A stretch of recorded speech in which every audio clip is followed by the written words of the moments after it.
امرالله صالح نوی حکومت جوړ کړی او طالبانو د داعش پر وړاندې عملیات پیل کړي دي. السلام علیکم د ریحان نیوز میډیا قدرمنو لیدونکو ستړي مشئ. سویس کې افغان سفارت د امرالله صالح په مشرۍ خپل کار ته دوام ورکوي. په سویس کې د افغانستان سفارت وایي د امرالله صالح په مشرۍ به د افغانستان حکومت په تبعید کې خپل کار ته دوام ورکړي. په سویس کې د افغانستان د سفارت له خبرپاڼې سره سم ژر به د دولت درې ګونې قوې اجرایه، قضایه او مقننه په تبعید کې فعال شي. په دې بیان کې نه دی ویل شوي چې د ښاغلي صالح په مشرۍ حکومت به په کوم هیواد کې جوړ شي.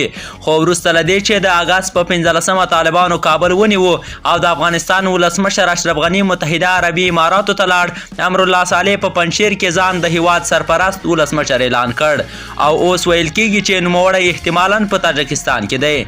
په سویس کې د افغانستان د سفارت په خبرپاڼه کې د افغانستان اسلامي جمهوري حکومت د خلکو په رایه منتخب مشروع دولت بلل شوی دی.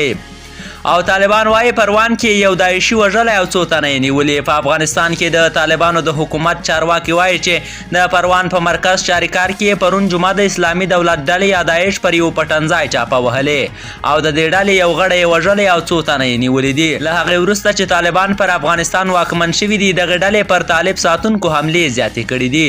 د طالبانو یو ویان بلال کریمي پرون اسوسییټډ پریس اژانس ته وویل چې د داعش پر دغه پټنځای حمله وروسته له هغې وشوه چې په چاریکار کې د دوی د ساتونکو پر یو موټر د چاودنې په تړاو یې د دې ډلې 2 تنه ونیول.